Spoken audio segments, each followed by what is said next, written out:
dear student, now in continuation to our unit number 5 of second semester laser. Last time I had given you the brief introduction regarding the condition of lazy man. We come to know that there are two conditions. One is there should be population inversion, second is larger photon density symptom. Now to study further the units, we are going to discuss few very important terms here.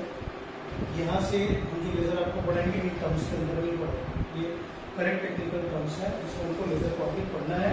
तो उसमें पहला term है वो है active medium.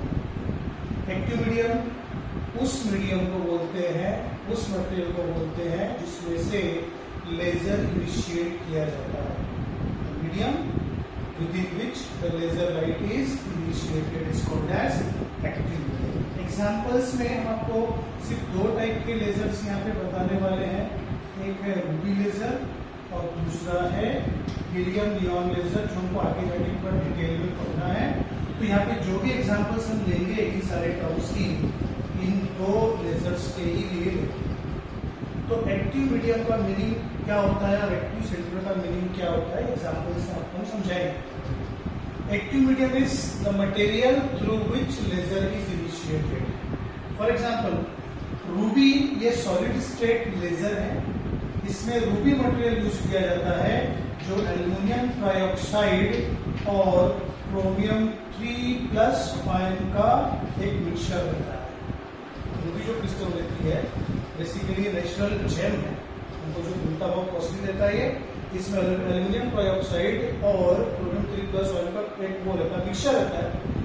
By weight 99.95% Ruby के अंदर में aluminium trioxide होता है और सिर्फ 0.05% क्रोमियम 3+ के आयन होते हैं. And due to this 0.05% of chromium 3+ ion, ruby crystal का जो जेम है, रूबी उसका क्रिस्टल जो बनता है उसका कलर पिंक रहता है. तो out of this 100% of total ruby 99.95% are aluminium trioxide and only 0.05% is chlorine 3+ ion, and this composition is called as ruby. It is active medium. It is active medium.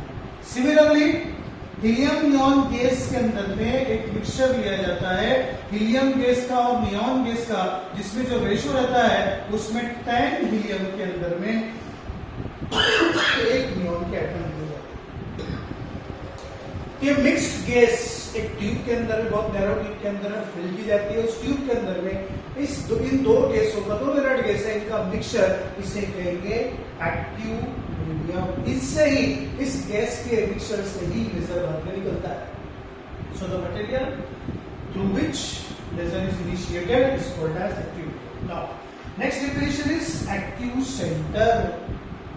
Active medium के वो atoms, वो ion या वो molecule जिनके stimulated transition से laser निकलता है, उन एटम को, उन आयन को, उन मॉलिक्यूल को एक्टिव सेंटर कहा जाता है. एक्टिव मीडियम के वो एटम, वो आयन, वो पार्टिकल, वो मॉलिक्यूल जिनके स्टिमुलेटेड ट्रांजिशन से लेजर जनरेट होते हैं, उन एटम को, उन पार्टिकल को, उन आयंस को, उन मॉलिक्यूल्स को आप बोलते हैं active centre. For example Ruby के अंदर में क्रोमियम 3+ आयन का, क्रोमियम 3+ आयन जो है इसके स्टिमुलेटेड ट्रांजिशन से लेजर निकलता है, इसलिए क्रोमियम 3+ आयन को रूबी लेजर का एक्टिव सेंटर कहते हैं. इसी तरीके से हीलियम नियॉन लेजर में नियॉन जो एटम है इसके स्टिमुलेटेड ट्रांजिशन से लेजर निकलता है, इसलिए हीलियम नियॉन लेजर में नियॉन एटम्स को एक्टिव सेंटर कहा जाता है. विद एग्जांपल आपको याद रखना. तो next definition is metastable state.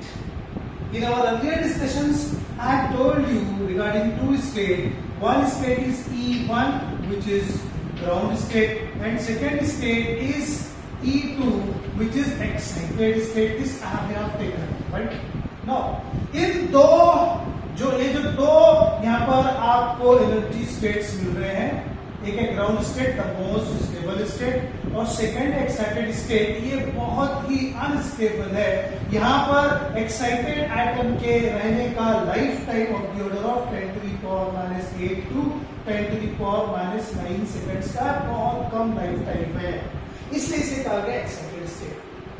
अब बहुत सारे मटेरियल्स के अंदर में, कंपोजिशन ऑफ मटेरियल्स में, मिक्सचर ऑफ मटेरियल्स में, गैसेस के अंदर में एक्टिव सेंटर्स के लिए ग्राउंड स्टेट एनर्जी लेवल होती है, उसको एक हायर लेवल तक आप उसको एक्टिवेट कर सकते हैं, लिफ्ट कर सकते हैं, वो रहता है एक्साइटेड स्टेट, वहां पर उनका लाइफ टाइम बहुत कम रहता है। अब ग्राउंड स्टेट और एक्साइटेड स्टेट के बीच में देयर में B 1 or 2 more energy state which are allowed at which these atoms can stay for longer duration, that is of the order of 10 to the power -3 to 10 to the power -4 second, few milliseconds तक। यहां पर ऐसे intermediate state जहां पर active centres का life time few milliseconds हो, कुछ ज्यादा समय के लिए वहां पर वो होल्ड किए जा सके, ऐसे इंटरमीडिएट स्टेट्स को आप बोलते हैं मेटास्टेबल स्टेट। जैसे यहाँ पर मैंने स्टेट दिखाई है, से this is my E2' state, this is metastable state. और अगर सुपर स्टेट में दिखा सकता हूं तो वो भी मेटास्टेबल स्टेट हो सकती है। तो यहाँ पर E2' is the metastable state eight which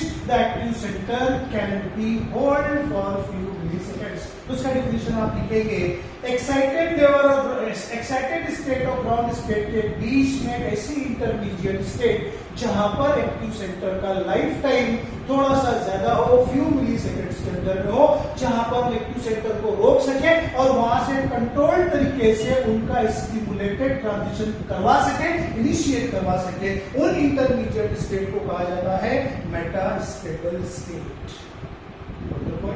So next is population inversion. As I already explained to you that in normal conditions the ground state is topmost populated state. This is ground state. सबसे ज्यादा active centers यहीं पर रहेंगे and there exists certain higher state, वो higher state excited state भी हो सकती है, वो metastable state भी हो सकती है। I'm writing this as excited state. Let me write this EX, excited state। जब ग्राउंड स्टेट में जो एक्टिव सेंटर्स हैं, नॉर्मली ये दोनों स्टेट का इलेक्ट्रोलाइटिस है E2, ये दोनों स्टेट का जो नॉर्मली जो रेशियो ऑफ पॉपुलेशन रहता है, E1 स्टेट का पॉपुलेशन है N1, E2 स्टेट का पॉपुलेशन है N2। तो नॉर्मल कंडीशंस के अंदर में जो रहता है वो रहता है N1 is equals to N2 time e to the power -E2 -E1 divided by KT, where K is Boltzmann constant, T is absolute temperature, N1 is the population of ground state, N2 is the population of excited state E2, and in normal conditions from this equation, it is clear that N1 is very much greater than N2. This is the normal status of population. Lazy action obtain करने के लिए required क्या है कि higher state के अंदर में number of atoms या एक्टिव सेंटर्स ज्यादा होने चाहिए। तो state between two energy levels of a particular active medium such that large number of active centers are available at higher state, समझना, उस कंडीशन को किसको, जब हायर स्टेट में ज्यादा एटम्स हो या एक्टिव सेंटर्स हो कंपेयर टू ग्राउंड स्टेट, उस कंडीशन को कहा जाता है कि नॉर्मल पॉपुलेशन रेशियो का इन्वर्शन हो गया। यानी वो जो कंडीशन आएगी उसे कहते हैं कंडीशन ऑफ पॉपुलेशन इन्वर्शन। तो इसको अगर सब मैथमेटिकली देखें, स्टैटिस्टिकल फॉर्मूले को, इसको मैथमेटिकली आप देखें, यहाँ पे ना आप E2 चेंज कर रहे हैं, ना आप E1 चेंज कर रहे हैं, आप सिर्फ क्या चेंज कर रहे हैं, ये जो है रेशनलिटी के बीच की N1 is very very greater than N2। अगर से मुझे इसको करना है N2 should be greater than N1, तो इस इक्वेशन में मैथमेटिकली मुझे क्या करना पड़ेगा, ना मैं E2 को चेंज कर सकता हूँ, ना मैं E1 को चेंज कर सकता हूँ, मैं सिर्फ इस T को चेंज करूंगा और इस कोफिशिएंट को, और कोफिशिएंट है e to the power minus, इस कोफिशिएंट को अगर से मैं T को निगेटिव लिख दूं तो ये निगेटिव और ये निगेटिव पॉजिटिव हो जाएगा, और उस समय ये कंडीशन कब ऑब्टेन होगी, जब N1 is equals to N2 e to the power आप लिखेंगे plus E2 minus E1 divide by KT। ये कब मिलेगा, जब इस इक्वेशन में T को आप निगेटिव रखेंगे, and therefore mathematically this condition That is population inversion is called as negative temperature state. Exam में एक बार पूछा होगा कि डिफाइन negative temperature state का आपको एक्सप्लेन करना पड़ेगा कि how can mathematically we explain that population inversion can be obtained through this particular expression by substituting T to be negative and therefore T is a temperature that is called as negative temperature state. Now the next definition is pumping. अभी हमने देखा lacing के दो condition थे, सबसे बड़ी condition है population inversion की। अब पॉपुलेशन इन्वर्शन की कंडीशन अगर आपको ऑब्टेन करना है किसी भी लेजर के अंदर में, तो ग्राउंड स्टेट के अंदर में नॉर्मली सारे के सारे आपके एक्टिव सेंटर्स जो रहेंगे ये प्रेजेंट रहेंगे। फिर हायर स्टेट है, इसको मैं लिखूंगा एक्साइटेड स्टेट EX यहाँ पे। अब एक्टिव सेंटर्स को आपको किसी न किसी तरीके से एनर्जी प्रोवाइड करके उनको एक्साइटेड टॉप मोस्ट लेवल तक लिफ्ट करने के प्रोसेस को पंपिंग करते हैं। The process of lifting active centers from ground state to the topmost excited state is called as pumping. This process is called as pumping. जो जिस highest level के ऊपर में एक्टिव सेंटर लिफ्ट किए जाते हैं, that highest level is called as pump level. उसको आप क्या कहते हैं? उसे आप करते हैं pump level.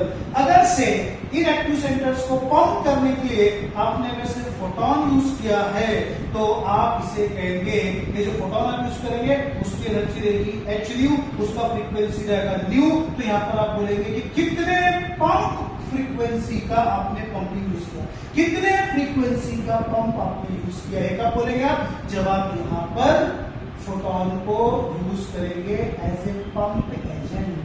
So the process of lifting active centers from ground state to the excited level or pump level is called as pumping. क्यों? बोरवेल रहता है हमारे यहाँ पे, ग्राउंड के नीचे में पानी रहता है, आप इसका पंप करते हैं या मोटर चलाते हैं तो पानी नीचे से ऊपर आता है, that process is called as pumping. Similar conditions यहाँ। अब जो लेजर्स होते हैं डिफरेंट टाइप्स के अंदर में, उसमें डिफरेंट तरीके के पंपिंग टेक्निक्स यूज किए जाते हैं। आई थिंक ये बहुत सिंपल था, आपके समझ में आ गया होगा। तो let us discuss in short regarding pumping. तो लेट अस स्टार्ट विद जो पंप है, ये कितने पंपिंग के कितने टेक्निक्स हो सकते हैं, दैट इज पंपिंग टेक्निक्स या मेथड्स। कितने मेथड से डिफरेंट टाइप्स ऑफ लेजर के अंदर में पंपिंग ऑब्टेन की जाती है, शॉर्ट में आपको बताता हूं। सबसे पहला है ऑप्टिकल पंपिंग, ये उसके ऊपर में आएंगे। सबसे पहला है ऑप्टिकल पंपिंग। ये पंपिंग सॉलिड स्टेट लेजर के अंदर में यूज की जाती है, राइट। इसकी एग्जांपल है रूबी लेजर। और इस पंपिंग को ऑब्टेन करने के लिए आप जो यूज करते हैं, आप यूज करते हैं जेनॉन फ्लैश लैंप। आपके कैमरे के अंदर में जो लैंप रहता है वो जेनॉन फ्लैश लैंप, आप उसको क्लिक करते हैं बस एक लाइट का फ्लैश निकलता है, वो जो रहता है वो जेनॉन फ्लैश लैंप रहता है। तो यहाँ पर वो जो बर्स्ट रहता है वो फोटॉन्स जनरेट करता है, वो फोटॉन्स जो रहते हैं वो एक्टिव सेंटर्स को ग्राउंड स्टेट से पंप लेवल के ऊपर में लेके जाते हैं। तो सबसे बड़ा पंपिंग टेक्निक है, सबसे बड़ा पंपिंग मेथड है ऑप्टिकल पंपिंग। यहाँ पर आप क्या करते हैं, आप लाइट फोटोन यूज करते हैं, लाइट के फॉर्म में पंपिंग यूज करते हैं, और जिस फ्रीक्वेंसी का आप यहाँ पर लाइट यूज करेंगे उस फ्रीक्वेंसी को कहेंगे आप पंप फ्रीक्वेंसी। इस टाइप की पंपिंग मेथड या technique solid state laser, for example ruby laser में यूज की जाती है। रूबी लेजर के अंदर में जेनॉन फ्लैश लैंप को यूज किया जाता है ऑप्टिकल पंपिंग ऑपरेट करने के लिए। दूसरा होता है इलेक्ट्रिकल डिस्चार्ज पंपिंग, ये सबसे इंपॉर्टेंट है, electrical discharge pumping method. Electrical discharge pumping, ये पंपिंग जनरली जितने भी गैस फिल्ड लेजर रहते हैं उसमें यूज की जाती है। गैस फिल्ड लेजर है, carbon dioxide gas, NdAC gas filled laser, और हीलियम नियॉन लेजर हमारे सिलेबस में पढ़ना हमको जो है वो है हीलियम नियॉन लेजर। और इसके अंदर में गैस फिल्ड लेजर के अंदर में आप क्या करते हैं, आप इलेक्ट्रिकल डिस्चार्ज पंपिंग आप यूज करते हैं। इसके अंदर में जो आपका ट्यूब रहता है वो इवैक्यूएटेड रहता है, दो हाई पोटेंशियल के ऊपर में वोल्टेज का दो इलेक्ट्रोड रखते हैं, और वहां पर जो एक्टिव सेंटर्स, एक्टिव मीडियम के जो पार्टिकल्स रहते हैं वो उन पर्टिकुलर इलेक्ट्रोड पे आके उनका आयोनाइजेशन होता है और वहां से फिर कोलिजन के थ्रू पंपिंग इनिशिएट की जाती है। Therefore it is called as electrical discharge pumping. ये गैस फील्ड लेजर यानी हीलियम नियॉन लेजर के अंदर में यूज की जाती है। उसके बाद में एक और टाइप की पंपिंग जो यूज की जाती है वो है नंबर 3 केमिकल पंपिंग। इस पंपिंग के अंदर में क्या होता है, इस पंपिंग के अंदर में केमिकल प्रोसेस रिएक्शंस इनिशिएट किए जाते हैं और उन रिएक्शन के अंदर में जो केमिकल एनर्जी रिलीज होती है वो एनर्जी ट्रांसफर की जाती है एज ए पंप एनर्जी। और इसका जो एग्जांपल है वो है केमिकल लेजर्स। केमिकल लेजर्स के अंदर में आमतौर से केमिकल पंपिंग यूज की जाती है। केमिकल पंपिंग यूज करने के लिए आपको केमिकल्स का रिएक्शन करवाना पड़ता है। उन रिएक्शन में जो एनर्जी रिलीज होती है that energy is used as a pump energy and therefore it is called as chemical pumping. 4 type की पंपिंग टेक्निक यहाँ पे जो है वो है direct conversion pumping. Direct conversion pumping. ये पंपिंग के अंदर में क्या होता है, आप जो भी करंट या वोल्टेज यूज करेंगे वो डायरेक्ट सीधा डायरेक्टली वो एक्टिव सेंटर्स को प्रोवाइड किया जाएगा और उनका स्टिमुलेट ट्रांजिशन होगा। इस टाइप की पंपिंग जो है वो सेमीकंडक्टर डायोड लेजर के अंदर में यूज की जाती है। नाउअडेज सेमीकंडक्टर डायोड लेजर सबसे ज्यादा यूज किया जाने वाला लेजर है। इसके अंदर में आप क्या करते हैं, आप जो बाइसिंग वोल्टेज यूज करते हैं, जो फॉरवर्ड बाइसिंग या रिवर्स बाइसिंग करते हैं, बाइसिंग वोल्टेज आप जो यूज करते हैं वो वोल्टेज डायरेक्टली पंप एनर्जी के अंदर में कन्वर्ट होता है। तो these are the 4 different techniques which are used in 4 different types of lasers. एकदम शॉर्ट में आपको बताया। एग्जाम में एक बार क्वेश्चन 4 मार्क के लिए पूछा हुआ कि what is pumping, explain various pumping techniques employed in different types of lasers. ऐसे ही आपको एक्सप्लेन करना, उसको अच्छे से देख लेना, इसको अच्छे से नोट डाउन करना। किसी बुक के अंदर आपको नहीं मिलेगा, मैंने बहुत शॉर्ट में आपको यहाँ पे समझाने की कोशिश की है। So this is how one can think about pumping techniques। ये डिफरेंट क्वेश्चन हो गया। Now आज के लेक्चर का लास्ट जो टॉपिक है उसके अंदर में हम यूज करेंगे pumping schemes generally used in laser. So let us have in short pumping scheme. There are 2 types of pumping scheme। एक pumping scheme है 3 level pumping scheme। इसमें 3 एनर्जी लेवल इंक्लूड किया, 3 लेवल पंपिंग स्कीम पंपिंग। और दूसरी है 4 level pumping scheme. Second है 4 level pumping scheme. बहुत short में आपको बताऊं, समझ में आएगा। 4 level pumping scheme. Keep in mind these are schemes और जो पहले बताया वो टेक्निक्स या मेथड। 3 लेवल पंपिंग स्कीम के अंदर में 3 एनर्जी लेवल इंकॉर्पोरेट किए जाते हैं। पहला रहता है E1 which is called as ground state, ये आपका ग्राउंड लेवल हो गया। उसके बाद में ऊपर में रहेगा आपका E3 लेवल।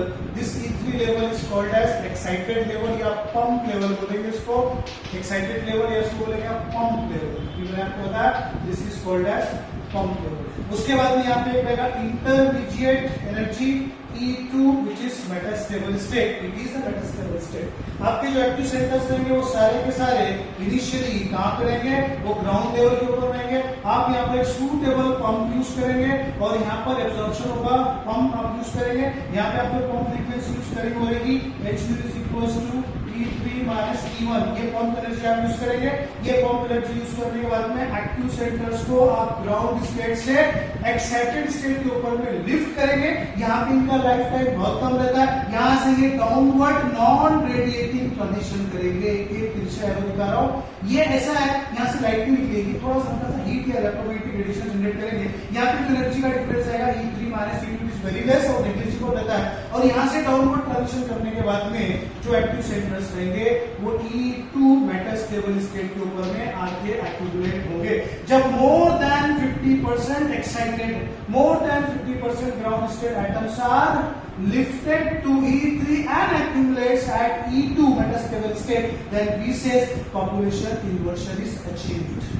कब होगा, जब 50% से ज्यादा ग्राउंड लेवल के atoms via E3 E2 metastable state के ऊपर में आ जाएंगे तो हम बोलेंगे पॉपुलेशन इन्वर्शन आ गया।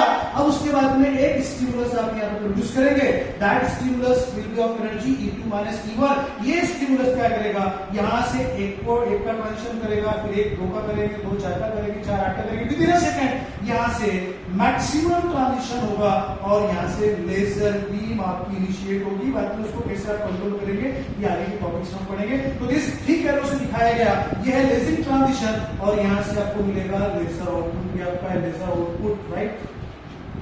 यहाँ पे E2 लेवल जो हुआ ये हुआ अपर लेजिंग लेवल, क्या नाम बताया इसका मैंने, this is called as upper lasing level. और ये जो हुआ E1 ये हुआ लोअर लेजिंग लेवल या टर्मिनल लेजिंग लेवल, जहां पर एक्टिव सेंटर स्टिमुलेटेड ट्रांजिशन करके टर्मिनेट होते हैं, उसे कहते हैं लोअर लेजिंग लेवल।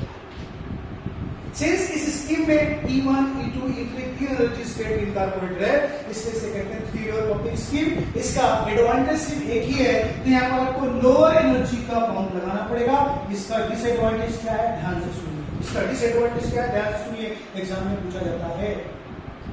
पहली बात तो सिस्टम को बहुत देर तक वेट करना पड़ेगा कि E2 और E1 के बीच में पॉपुलेशन इन्वर्शन आए, उस समय तक आपको एनर्जी देनी पड़ेगी। पॉपुलेशन इन्वर्शन आने के बाद में जब आप स्टिमुलस देंगे तो ये stimulus with in a fraction of second सारे के सारे एक्टिव सेंटर का लेजिंग ट्रांजिशन यानी स्टिमुलेटेड ट्रांजिशन करके उन सबको ग्राउंड स्टेट पे ला लेगा और लेजर निकलना बंद हो जाएगा। फिर से आपका सिस्टम वेट करेगा कि ये active centres via E3 E2 level पर आए और फिर से E2 और E1 के बीच में पॉपुलेशन इन्वर्शन आए और फिर से ये आपको आउटपुट मिले। तो जो आपको आउटपुट मिलेगा यहाँ से वो एक बार ऐसे पल्स मिलेगा, फिर बंद हो जाएगा, फिर दूसरा पल्स मिलेगा, फिर बंद हो जाएगा, फिर पल्स मिलेगा, फिर बंद हो जाएगा। तो यहाँ पर आउटपुट जो रहेगा वो CW मोड, इसे कहते हैं कंटिन्यूअस वेव मोड। क्या कहते हैं, कंटिन्यूअस वेव मोड में नहीं मिलेगा, बल्कि आउटपुट जो आपको मिलेगा पल्सेटिंग मोड में मिलेगा। कुछ माइक्रोसेकंड के लिए ऐसा निकलेगा, पल्स रुक जाएगा, फिर निकलेगा, रुक जाएगा, ऐसे पल्स निकलेगा। कंटिन्यूअस वेव मोड में नहीं निकलेगा, ये इसका सबसे बड़ा डिसएडवांटेज है। और जब तक ये पल्सेटिंग मोड में निकलेगा, एक पल्स और 2 पल्स निकलने के बीच तक ये जो आपका पंप है ये वेस्ट होता रहेगा। क्यों ऐसा हो रहा है, क्योंकि लोअर लेजिंग लेवल इस ग्राउंड स्टेट और ग्राउंड स्टेट की जो लाइफ टाइम है एक्टिव सेंटर का सबसे ज्यादा है। हर एक्टिव सेंटर ग्राउंड स्टेट में रहना चाहता है, तो it is very difficult to lift them very rapidly so that population inversion is achieved. इतनी आसानी से नहीं होता, इससे बहुत देर तक सिस्टम को रुकना पड़ता है। तो disadvantage is that since the terminal lasing level और closing level lower lasing level is the ground state, it is very difficult to continuously maintain the population inversion between E2 and E1. System is to wait for longer durations to achieve this population inversion. Therefore, one cannot get the laser output in continuous wave mode, but it is in the form of pulses. This particular drawback can be eliminated if we consider 4-level pumping scheme. 4-level pumping scheme के अंदर में आपका रहेगा E4 level, this is the pump level. Then there is one metastable state that is E3. Then there is second metastable state that is E2, and then there exists ground state E1. This is your ground state. This is your metastable state. इसको लिखा pump level. This is pump level. And these two states इनके बीच में lazing transition operate करेंगे। इसे कहेंगे अपर lasing level और इसे कहेंगे लोअर लेजिंग लेवल। अब टर्मिनल लेवल आपका जो है वो ग्राउंड स्टेट नहीं है। ग्राउंड स्टेट के जितने भी एक्टिव सेंटर्स हैं इसको सबसे पहले आप एब्जॉर्प्शन का प्रोसेस इनिशिएट करके सारे एक्टिव सेंटर्स को आप लेकर जाएंगे एक्साइटेड स्टेट पे। यहाँ पे लाइफ टाइम बहुत कम है, इमीडिएटली यहाँ पे नॉन रेडिटिव ट्रांजिशन करेंगे। This transition is non radiative. ये नॉन रेडिटिव ट्रांजिशन यहाँ पर करेंगे आपके, और यहाँ पर एक सिंगल एटम भी अगर से आ गया E3 पर तो E2 और E3 के बीच में 100% प्रोबेबिलिटी के हिसाब से पॉपुलेशन इन्वर्शन होगी। क्यों, क्योंकि E2 इज वैकेंट। एक भी एटम यहाँ पर आ गया, there is a population inversion. तो population inversion is readily available in 4 level pumping scheme. अब उसके बाद जैसे यहाँ पर एटम आएगा, अगर से आपका यहाँ पे स्टिमुलस तैयार है E3 minus E2 equal to H3, stimulus तैयार है, तो यहाँ से कंटिन्यूअसली अगर से एक पर्टिकुलर एटम भी वहां पे रहेगा तो आपका लेजर यहाँ से कंटिन्यूअसली निकलता रहेगा। So this is your laser stimulated transition, जिसकी वजह से आपको लेजर आउटपुट मिलेगा। This light is called as laser. अब यहाँ पर एक भी एटम अगर से है तो आपको लेजर मिलना है, तो यहाँ पर जो लेजर मिलेगा वो कंटिन्यूअस लो मोड में मिलेगा और आपका पंप एनर्जी वेस्टेज नहीं होगा, कंटिन्यूअसली पंप एनर्जी चालू रहेगी। उसके बाद में एक्टिव सेंटर जब यहाँ पर आएंगे E2 लेवल पे तो एकदम क्लोज रहेगा ग्राउंड स्टेट से, तो वेरी इजीली ये जो एक्टिव सेंटर्स रहेंगे नॉन रेडी टू ट्रांजिशन करके यहाँ चले जाएंगे। तो there are 2 non radiative transition at one between E4 and E3 and second is E2 and E1. E2 and E1 are very close, therefore जैसे ही active centres lazing transition करके stimulated transition करके E2 पर आएंगे, immediately वो transfer हो जाएंगे E1 पे, वहां पे पंप लगा हुआ है, इमीडिएटली ऊपर जाएंगे। यहाँ लाइफ टाइम बहुत कम है, 10⁻⁹ सेकंड, या रुकेगा ही, वो स्टे करेगा और यहाँ से इसका लाइफ टाइम सबसे ज्यादा E3 level. So this is how the efficiency of this 4 level pumping scheme is very large compared to 3 level। 3 level के अंदर में बहुत समय तक ये पंप एनर्जी वेस्ट होती रहेगी, यहाँ पे कभी वेस्ट नहीं होगी। पंप एनर्जी इसलिए वेस्ट होगी कि पॉपुलेशन इन्वर्शन को ऑब्टेन करने के लिए टाइम लगेगा, तब तक पॉपुलेशन इन्वर्शन नहीं आएगी। 3 लेवल के अंदर में लेजर नहीं मिलेगा। यहाँ पे एक सिंगल एटम भी अगर से प्रेजेंट है E3 के ऊपर में, तो E3 और E2 के बीच में रेडिली पॉपुलेशन इन्वर्शन अवेलेबल रहेगा। इसलिए कंटिन्यूअस वेव मोड में आपको यहाँ पर क्या मिलेगा, लेजर मिलेगा और कंटिन्यूअसली एनर्जी यूज होती रहेगी, आउटपुट मिलता रहेगा, तो efficiency will be large। So this is how you can differentiate between 3 level pumping scheme and 4 level pumping scheme। So that's all for